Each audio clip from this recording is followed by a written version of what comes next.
غصہ دکھاتا ہے کہ حکومت وقت جایا کرتی ہے. صلوات محمد و آل محمد. ایک اور صلوات بھیجیں محمد رسول اللہ. تو عزیزان گرامی سارے مسلمان مانتے ہیں کہ موجز نما پتھر ہے, جناب ابراہیم کے پائے اقدس کے نشان ہیں اس کے اوپر. حضور والا اس پہ لوہا بھی یعنی وہ سونا چڑھا دیا گیا ہے, اور ایسا شیشہ لگایا گیا ہے اول تو دیکھنے ہی نہیں دیتے, اور اگر موقع مل جائے تو قدم بھی نظر نہیں آتے, اس لیے کہ کہیں آیت الہیہ کو دیکھ نہ لیں, کہیں عظمت کے قائل نہ ہو جائے. میں کہوں گا تمہارے شیشہ چڑھانے سے کوئی تمہارے باطل شیشے میں نہیں اترے گا. توجہ چاہوں گا, اس شیشے کے پیچھے حقیقت نظر آ جائے گی, اور جلوہ خلیل دیکھ کے حیدر کرار کی عظمت کا کلمہ پڑھنے لگیں گے. صلوات علی محمد و آل محمد. سارے مسلمان قائل, سارے مسلمان مانتے ہیں کہ موجز نما پتھر ہے. آگے بڑھا, پیچھے ہٹا, اونچا ہوا, نیچا ہوا. جب وہ چڑھنا ہوتا تھا نیچا ہو جاتا تھا, جب اترنا پھر جب کام کرتے تھے اوپر ہو جاتا تھا, جب اترتے تھے چھوٹا ہو جاتا تھا. سب نے مان لیا کہ یعنی ابراہیم کے ارادوں کو پتھر پڑھتا تھا. کوئی مسلمان یہ نہیں کہتا کیسے ہوتا ہے, کیسے ہوتا ہے. ہم نے پتھر کا موضوع بیان کیا, کسی نے نہیں کہا کیسے ہوتا ہے. ابراہیم کے قدموں کا بیان کیا تو نہیں کہا کسی نے کیسے ہوتا ہے.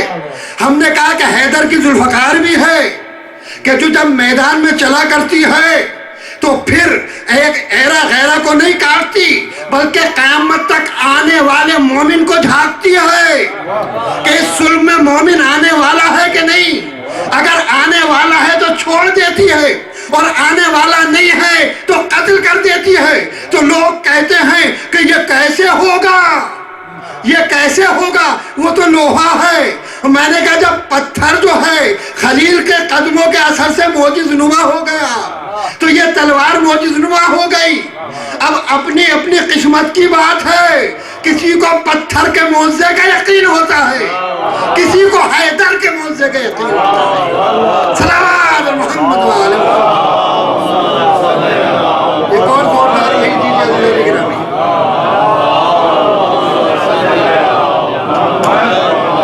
اب جب کعبہ تعمیر ہو گیا تو جناب ابراہیم دعا کر رہے ہیں.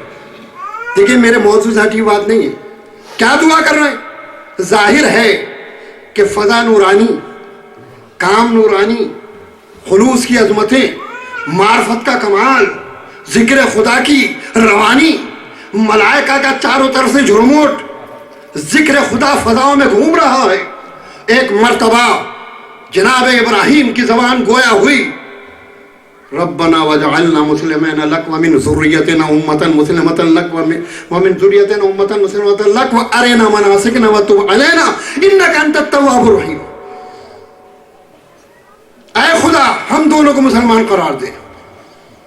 بھائی نبی ہیں, رسول ہیں, خلیل ہیں, اولو العزم ہیں, پھر اسلام کی تمنا. کہا یہ جمن بدھو کا اسلام نہیں ہے, ہر کنجڑے کبڑیے والا اسلام نہیں ہے. یہ اسلام وہ ہے کہ پوری کائنات میں کچھ ہی لوگ ہیں جو اس مرتبے پر فائز ہیں. اس کے بعد کہتے ہیں میری ذریت میں بھی ایسے مسلمان بنا دے, اپنے مطیع و فرما بردار بنا دے. عزیزان گرامی, جناب ابراہیم نے اپنے اسلام کی دعا کی, جناب اسماعیل کے لیے دعا کی, ان کی ذریت کے لیے دعا کی.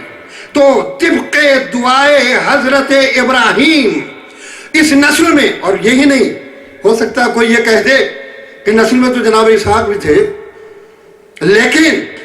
لیکن عزیزان گرامی جناب ابراہیم کی ذرا اور گفتگو کو سنیں آپ, تو اس میں یہ کہ اے خدا میں اپنی نسل کو, اپنی ذریت کو ایسی وادی میں بسا رہا ہوں جو غیر ذی زرع ہے, جو کاشتکاری کے قابل نہیں ہے. تو اسحاق آئے تھے کیا؟ نہیں. تو حضور والا کون بسا تھا یہاں؟ اسماعیل بسے تھے. اسماعیل کی نسل میں کون مسلمان پیدا ہوا؟ کہا کہ جو وہ مسلمان پیدا ہوں گے کہ جو اسماعیل کی ٹکر کے ہوں گے یا ان سے بھی بلند ہوں گے. توجہ چاہتا ہوں تو جناب ابراہیم کی دعا کے مطابق کوئی بھی نسل محمد میں نبی پاک کے اجداد میں کافر نہیں تھا. جتنے تھے سارے کے سارے مسلمان تھے. صلوات محمد و آل محمد.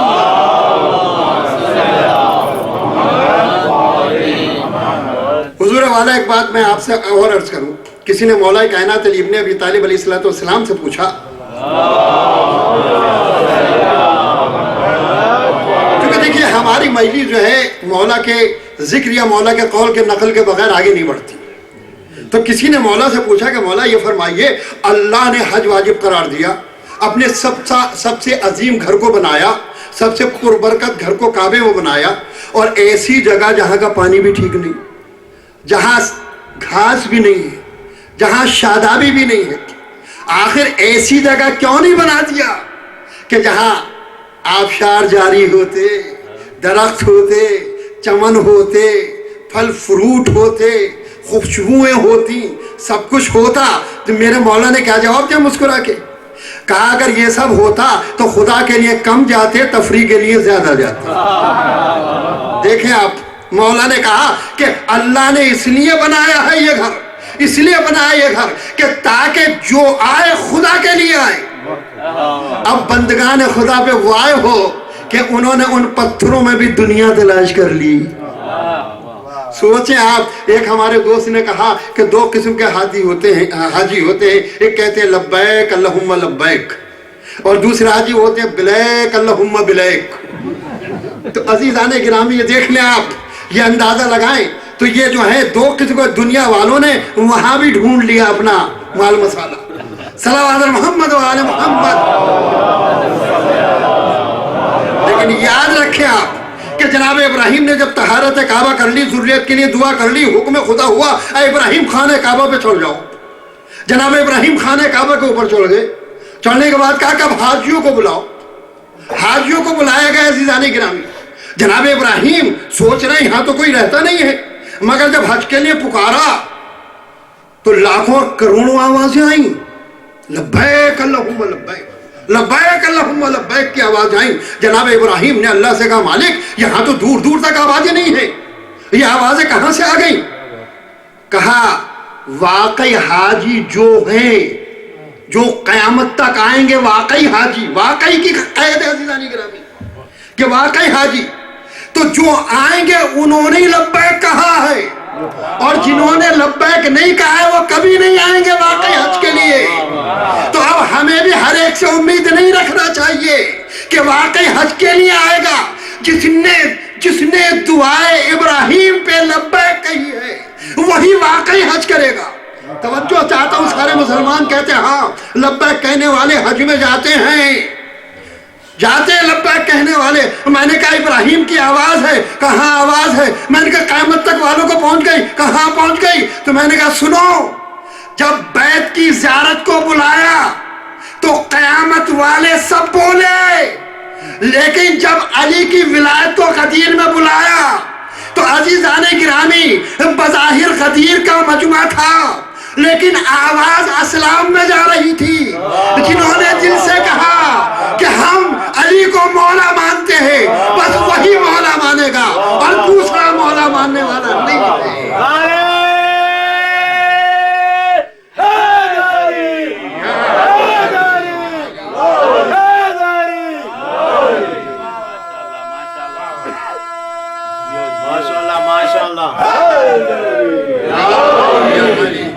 تو عزیزان گرامی تو یہ ہے مکہ.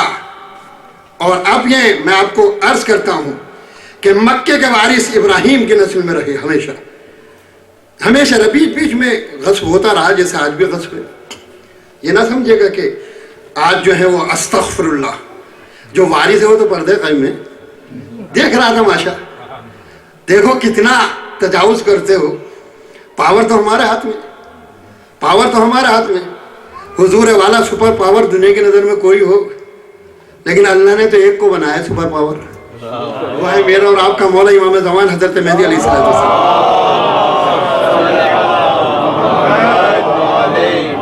تو تاریخ نے ستم ظریفی یہ کی ہے میری گفتگو کہ تاریخ نے چاہا کہ نبی کے اجداد کو اتنا مجروح بنا دیا جائے کہ جس سے نبی کی شخصیت جو ہے متاثر ہو جائے.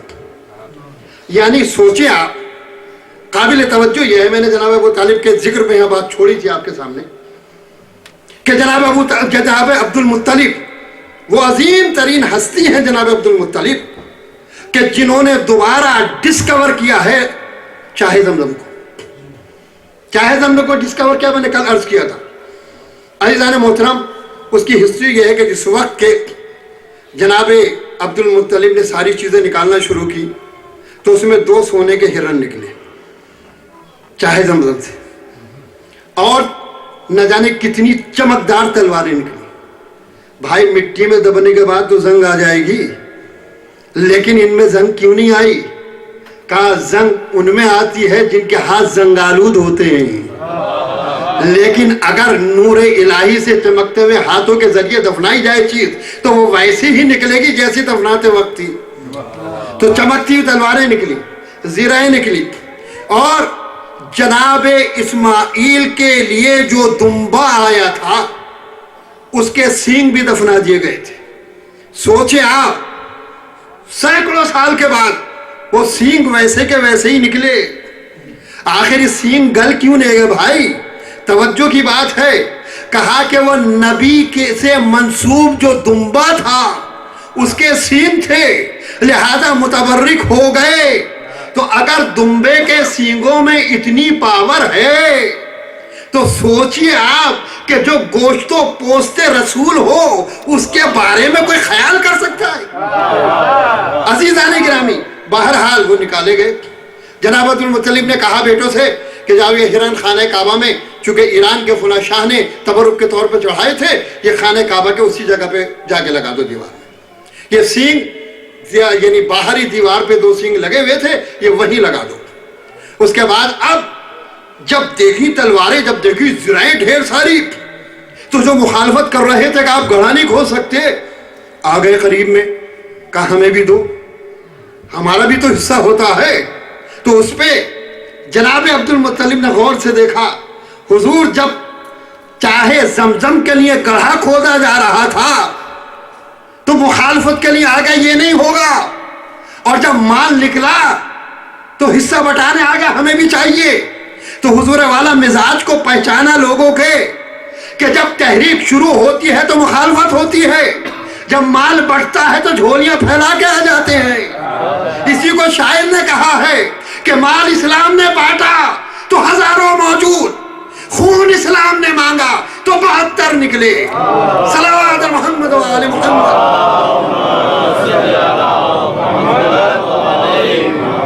تو عزیزان گرامی, جناب عبد المطلب نے غور سے دیکھا, اور غور سے دیکھنے کے بعد کہا دیکھو کوئی بات نہیں ہے, ایک زرہ ہے, ایک تلوار ہے, 2 حصے ہیں, اور حقدار 3 ہیں.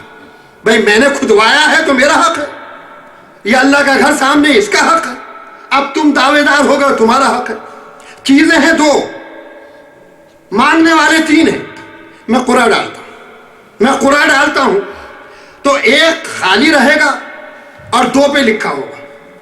یا تو تمہیں اور کعبے کو مل جائے گا, میں خالی ہاتھ رہوں گا, یا تمہیں اور کعبے کو اور مجھے مل جائے گا, تم خالی ہاتھ رہو گے, یا مجھے اور کعبے کو مل گیا, یا دونوں کو مل جائے گا تو ایک کوئی نہ کوئی خالی ہاتھ رہے گا.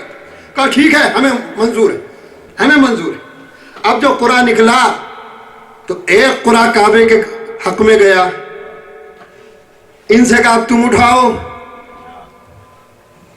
تو انہوں نے جو اٹھایا خالی. حضور والا اللہ بھی تو انصاف دیکھتا ہے, کسی نے کیا کیا ہے, کچھ نہیں ملا. ابو طالب کے حصے میں زریں آئیں, کعبے کے حصے میں تلواریں آئیں, کعبے میں تلواریں لٹکا دی گئیں. زروں کو گلوایا جناب عبد المطلب نے. عبد المطلب نے گلوانے کے بعد اس کا لوہے کا دروازہ بنوایا. لوہے کا دروازہ بنانے کے بعد جو ہے کعبے کا بہترین دروازہ بنا دیا. تو سوچیں آپ کہ وہ عبد المطلب نے لیا نہیں, وارث کعبہ ہیں تو کعبے کو مالدار کرنا ہے. اب ان 2 ہرنوں کی داستان سن لیں آپ کہ جناب عبد المطلب نے تو وہاں لگا دیا, لیکن تاریخ نے لکھا ہے کہ ایک ہرن کو ابو جہل اور ابو لہب نے بیچ کی شراب پی ڈالی. سوچیں آپ, تو یعنی کعبے کے مال کو بیچ کے شراب پینا کوئی نئی بات نہیں ہے. توجہ چاہوں گا. تو عزیزان محترم پھر دوسرے کی داستان یہ ہے کہ جب یزیدی لشکر نے حملہ کیا تھا اس وقت تک ہرن کے سینگ بھی موجود تھے اور اس کے گوسفند کے سینگ بھی موجود تھے دمبے کے, اور ہرن بھی موجود تھا ایک سونے کا. یزیدی فوج سینگوں کو جلا دیا کعبے کے پردے کے ساتھ ساتھ اور سونے کے ہرن کو لے کے چلے گئے. تو حضور والا آپ کیریکٹر پہچان لیں کہ کعبے کو دینے والا کون ہے, کعبے کو لوٹنے والا کون ہے. صلوات محمد و آل محمد. عزیزان گرامی, چونکہ مجھے بات کو یہیں پر تمام کرنا ہے, اس ذکر کو اب کل مجھے آگے نہیں بڑھانا ہے, چونکہ کل موضوع کی طرف مجھے متوجہ ہونا ہے. تو چند منٹ میں آپ کے لوں گا, مگر ہاں وعدہ ہے آپ سے, چونکہ آپ نے پروگریس آج 5 منٹ کی ہے, 10 منٹ پہلے پھر بھی لے لیا آپ نے, تو لہٰذا یہ یاد رہے. تو آج میں رعایت نہیں کروں گا, میں اپنا 1 گھنٹہ پورا لوں گا. ہاں صلوات محمد و آل محمد.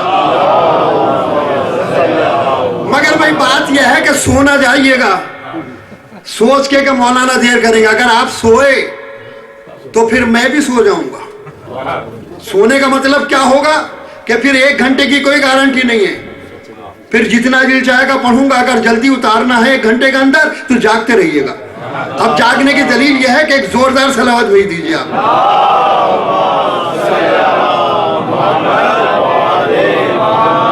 اب معلوم نہیں کہ جلدی ختم ہونے کے لیے صلوات بھیجی ہے. اب نعرہ حیدری بھی لگا دیجیے.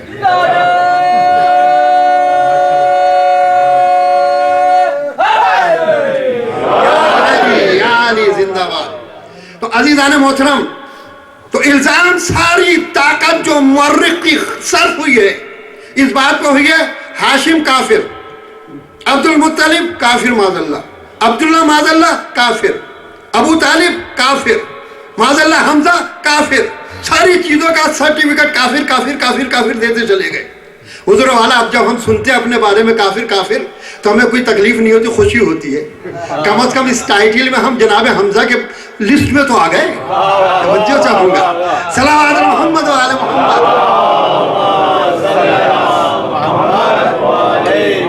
تو عزیزان گرامی, جناب حمزہ کا اسلام کیا لکھا مزیدار آپ سوچیں. آپ میں نے عرض کیا کہ سارے کے سارے یہ مسلمان تھے. دلیل میں دے رہا ہوں کہ جناب حمزہ کے بارے میں یہ تھا, بڑے بہادر تھے, بڑے تلوار کے دھنی تھے, اور ان کا قائد یہ تھا جب صبح کو اٹھا کرتے تھے تو پہلا کام خانہ کعبہ کا طواف کرتے تھے, دعا کیا کرتے تھے, اور پھر شکار کے شوقین تھے.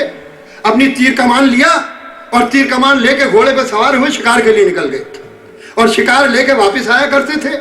اور پھر اگر ٹائم سے پہنچ گئے ہیں تو سیدھے خانہ کعبہ میں جاتے تھے, طواف کعبہ کرتے تھے, دعا کرتے تھے, پھر گھر جاتے تھے. اور اگر جلدی آ گئے ہیں تو پہلے گھر جاتے تھے, پھر خانہ کعبے کے طواف کے لیے آتے تھے. ٹائمنگ معین تھی جناب حمزہ کی. ایک دن شکار کر کے آ رہے تھے تو کیا دیکھا کہ قبیلے کے کچھ لوگ بیٹھے, اور جیسے ہی جناب حمزہ آئے ادھر سے, ویسے ہی اس قبیلے کی کنیز اٹھی اور اس نے جناب حمزہ کو زور سے آواز دی. جناب حمزہ رک گئے, سلام کیا, ادب کے ساتھ سلام کیا, جو وجہ بیان کی نا اسلام لانے کی, وہ میں بیان کرنے جا رہا ہوں.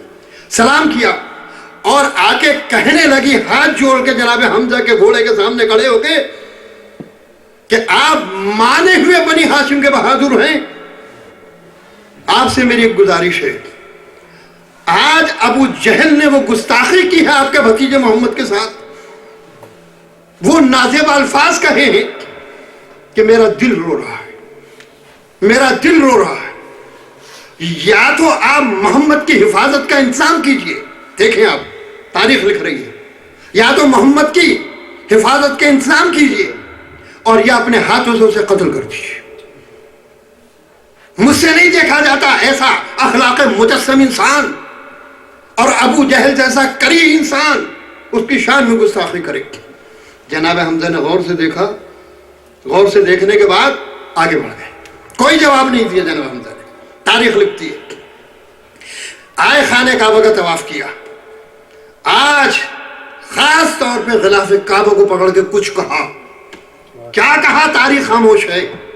اس کے بعد جناب حمزہ نکلے, اور جب نکلے اس طرف سے نکلے جہاں کفار کی میٹنگیں ہوتی تھی. جناب حمزہ نکلے تو کیا دیکھا کہ ابو جہل ڈینگے مار رہا ہے.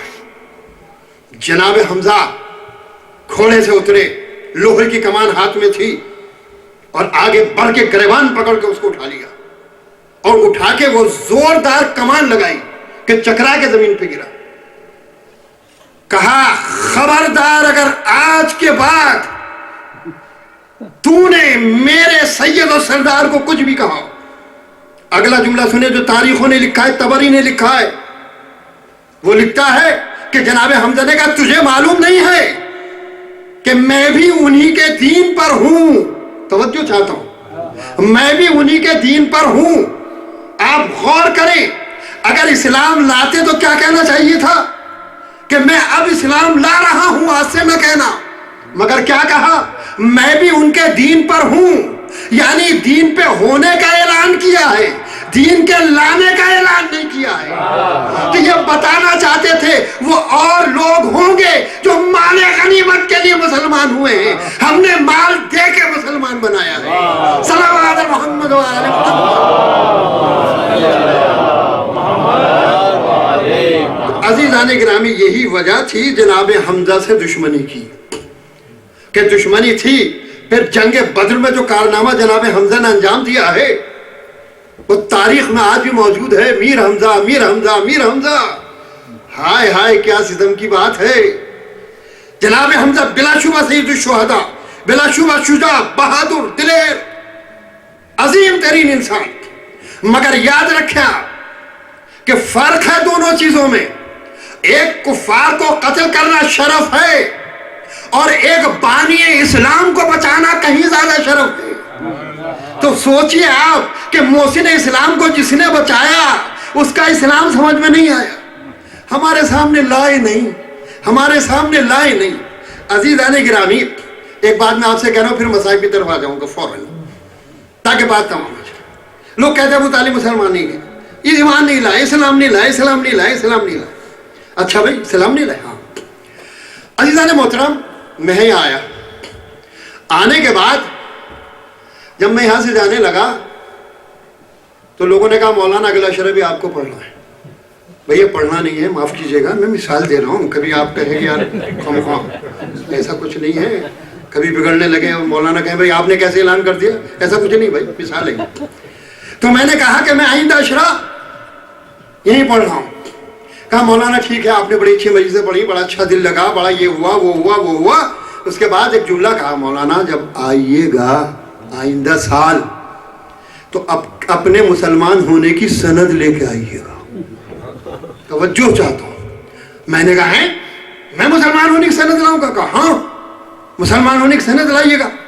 میں نے کہا بھائی میں تو جدی پشتی مسلمان ہوں, مجھے تو خود نہیں پتا ہے کب سے مسلمان ہوں میں, لہذا مجھ سے تم سند مانگ رہے ہو.